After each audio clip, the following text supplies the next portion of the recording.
Good morning. मैं उठ चुकी हूँ। वैसे तो मैं 11 बजे उठी हूँ। मैं ऐसे उठती हूँ थोड़ा लेट ही, कभी कभार हो जाता है ऐसा, लेट हो जाती हूँ मैं उठने में।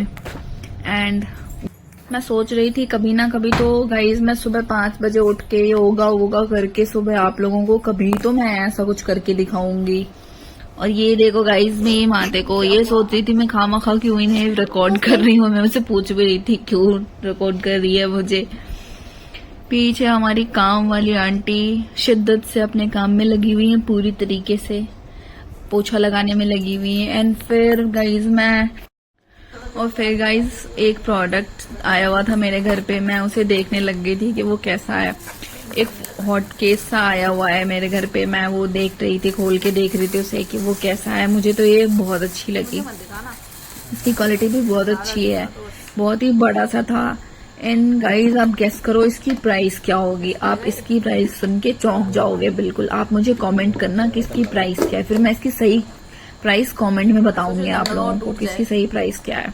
ये बहुत ही सस्ती आई है गाइज, और एक तो सस्ती है, ऊपर से काफी स्पेशियस है, हैवी है।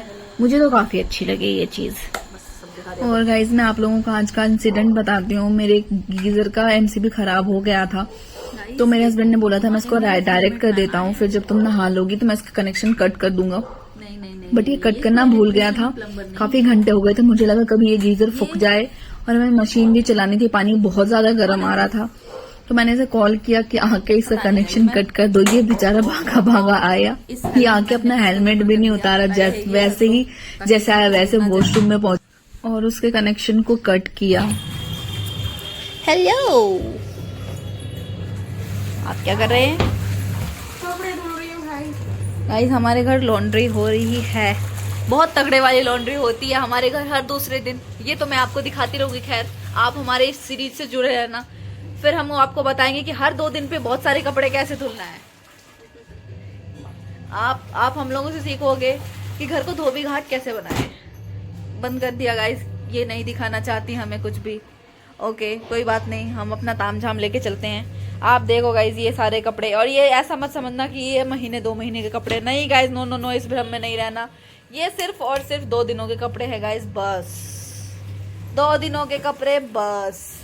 इसमें भी है और ड्रायर में भी है, आप यूं मत सोचना कि इतने ही हैं, इतने नहीं है, ऐसा कुछ नहीं। No no no no no, बड़ी बातचीत है हमारी गाइज। करते हैं तो कुछ बड़ा ही करते हैं, छोटे मोटे काम नहीं करते हम। चलो मैंने बहुत बकवास कर लिया, अब हम आपसे थोड़ी देर बाद मिलेंगे। बेइज्जती करके भगा रही है यहाँ से, कह रही है भाग जाओ यहाँ से, जगह भी कम है। और देखो भाई तार निकाल दिया मैंने इनको।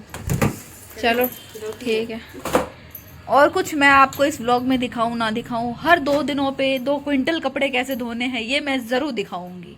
बने रहे हमारे साथ। गाइस नहीं धुलवाएंगे आके। फिर फ्रेंड्स मेरे ड्रेसिंग का हाल काफी खराब हुआ था, सब कुछ मैस्ड अप हुआ था। करवा चौथ के बाद ये सब चीजें मैंने वहां बिखेरी थी, उसके बाद मुझे टाइम ही नहीं मिल पाया कि मैं इन सब चीजों को सेटल कर पाती। ये मैस देख के मुझे हर दिन लगता था कि मैं कब इसे ठीक करूं, कब इसे ठीक करूं।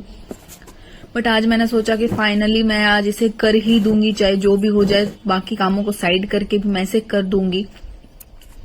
सिर्फ और सिर्फ एक सिंगल फेस्टिवल आके चला जाए तो घर की, बेड की, ड्रेसिंग की, हमारे सामानों की जितनी चीजें ऑर्गेनाइज की हुई रहती हैं, वो सारी ऑर्गेनाइजेशन पता नहीं कहाँ चली जाती है। सारी चीजें कैसे इधर से उधर बिखर जाती हैं, मुझे तो कुछ समझ नहीं आता।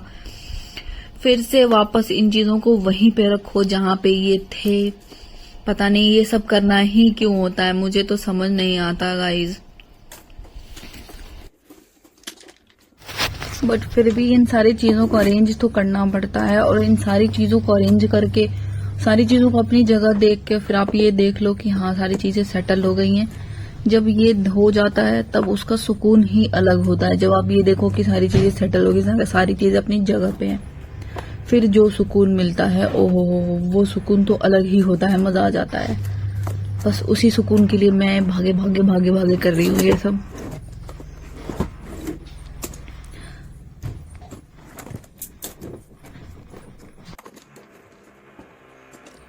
पहले इन सारी चीजों को बिखेरना, फिर इन सारी चीजों को समेटना, बस यही रह गया है गाइस। अब तो जीवन में कुछ बचा नहीं, बस अब यही रह गया है।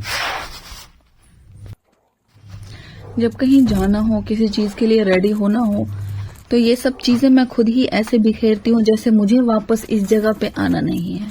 मुझे खुद से इन चीजों को समेटना नहीं है। मैं ऐसे बिखेरती हूँ, ऐसे फेंकती हूँ, ऐसे उलझाती हूँ चीजों को जैसे मुझे खुद नहीं समेटना है।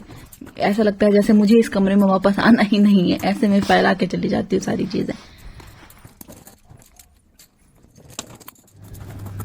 अब गाइस फाइनली लग रहा है ऐसा कि मैंने इन सब चीजों को कम्प्लीटली ठीक कर लिया है, पूरा मेस क्लियर कर लिया है। ओके गाइस, अब टाइम हो चुका है रात का और हमारे घर बन रहे हैं आलू के परांठे। तो आप सब में से किसी को आलू के परांठे अच्छे परांठे बन रहे थे, बट मुझे भूख नहीं थी तो मैं खा नहीं पाई थी। मैं अगले दिन खाई थी, लेकिन ये परांठे ज्यादा नहीं खिलाएंगे पर क्योंकि मेहनत लगती है। चलो खिला देंगे, ज्यादा खिला देंगे, कोई बात नहीं।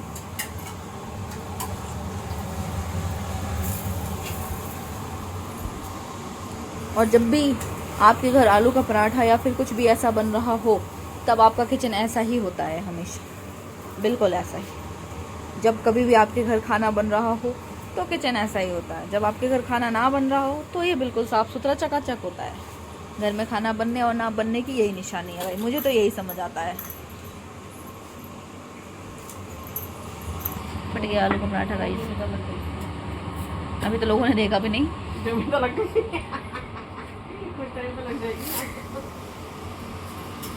चलो गाइस ठीक है, हम मिलेंगे आपसे फिर कभी ना कभी। ओके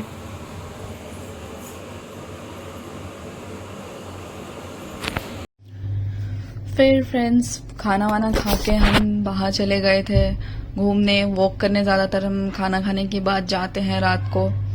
तो अभी दिवाली का टाइम आने वाला है, दिवाली आने वाली है, तो काफी जगमग थी, काफी रोशनी थी बाहर। वैसे तो इस बार इतनी रौनक नहीं बता रहे सभी, मैं तो पहली बार ही हूँ इस दिल्ली में।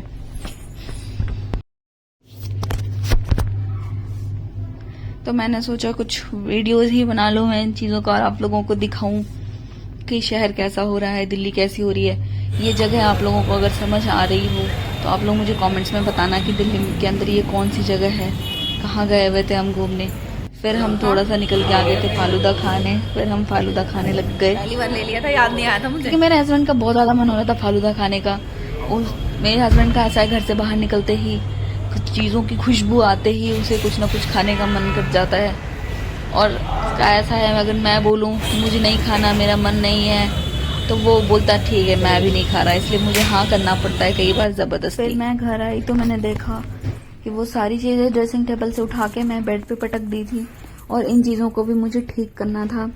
तो मैं वापस लग गई इन चीज़ों को वापस जगह पे रखने में, सेट करने में। कुछ चीज़ें उलझी हुई थी, उन्हें सुलझा रही थी।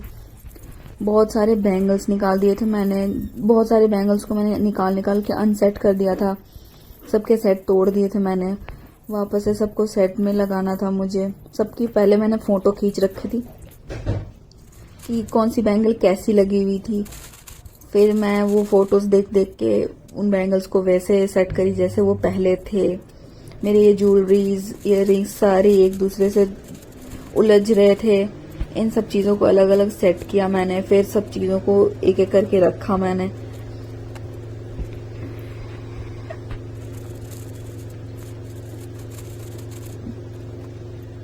आप देख सकते हो गाइस, सिर्फ एक फेस्टिवल था, एक फेस्टिवल करवा चौथ बस। उसमें मैंने 7 तरह की ज्वेलरी निकाल दी थी, 70 तरह की चूड़ियां निकाल दी थी। सारी चीजें तो मैं पहनी एक एक सेट ही थी, लेकिन सब चीजों को उलझाई तो मैं ऐसे थी जैसे पता नहीं 1 महीने 2 महीने से मैं ये सब चीजें पहनती आ रही हूँ, करती आ रही हूँ। सारी चूड़ियां निकाल दी, सारे ज्वेलरीज निकाल दिए, सबको उलझा दिया। अब सेट करने में मेरा दिमाग खराब हो रहा था। फिर मैंने धीरे धीरे सब चीजों को सेट किया, सारी चूड़ियों को अपने अपने जगह पे लगाया, जैसे जैसे उनका सेट था वैसे वैसे किया, फोटोज देख देख के। फिर फाइनली ये सब चीजें खत्म हुई। फिर हम सोए जाके, क्योंकि बेड पे तो जगह ही नहीं थी कि हम सो पाते, तो पहले मुझे इसे सेट करना पड़ा।